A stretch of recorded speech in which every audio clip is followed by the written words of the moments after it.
ചെയ്യാനാ? എന്ത് ചെയ്യും? അല്ല, ഇതിനെക്കുറിച്ച് സംസാരിച്ചില്ല. കാരണം അങ്ങനത്തെ ഒരു സമയത്ത് ഞാൻ വിളിച്ചെന്ത് പറയാനാ? അപ്പോൾ പിന്നീട് ഒരിക്കൽ സംസാരിക്കും അതിനെപ്പറ്റി. പിന്നെ ഈ പറഞ്ഞ പോലെ ഇതിപ്പോൾ മാത്രമല്ല, എനിക്ക് തോന്നുന്നു 90s എനിക്ക് ഓർമ്മ ഇപ്പോഴും ചില അവാർഡ്സ് ഒക്കെ ഇതാക്കുമ്പോൾ നമുക്ക് തോന്നും ഇതിങ്ങനെ ഇയാൾക്ക് കിട്ടി, അല്ലെങ്കിൽ ചിലർ പറയും അതൊക്കെ അതിന് വേറെ പല കാര്യങ്ങളുണ്ട്, നമുക്കറിയാത്ത കാര്യങ്ങളായിരിക്കും. അത് it is following even now, അത്രയേ ഉള്ളൂ. അത് പിന്നെ ഈ പറഞ്ഞ പോലെ ഓരോരുത്തരുടെ പേഴ്സ്പെക്റ്റീവാണ്. നമുക്ക് തോന്നുന്നതും നമ്മൾ ചിന്തിക്കുന്നത് ശരിയും നമ്മൾ വിശ്വസിക്കുന്നു. അപ്പോൾ യാ, അതെ.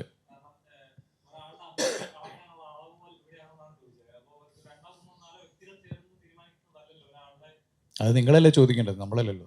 നിങ്ങൾ മീഡിയ ആയിട്ടുള്ള നിങ്ങളാണ് അത് ചോദിക്കേണ്ടത്. നിങ്ങളത് ചോദിച്ച് നിങ്ങൾ അതിന് ഉത്തരം കണ്ടെത്തണം.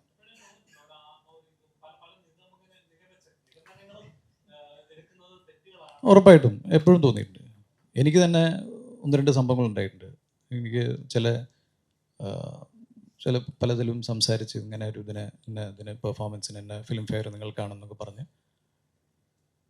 ബൊക്കെ വരെ കൈ കിട്ടി. പിന്നെ സോറി നിങ്ങൾക്കല്ല എന്ന് പറഞ്ഞ് കൈ എടുത്തിട്ട് ഭയങ്കര സർപ്രൈസിങ്. അപ്പോൾ ഇതൊക്കെ നമ്മൾ അനുഭവിച്ചു, ഇതൊക്കെ ഇതാക്കുന്നത്. സോ അതാണ് പറഞ്ഞത്, അതിനെക്കുറിച്ച് നമ്മൾ ലെറ്റ്സ് നോട്ട് ടോക്ക്. Hi.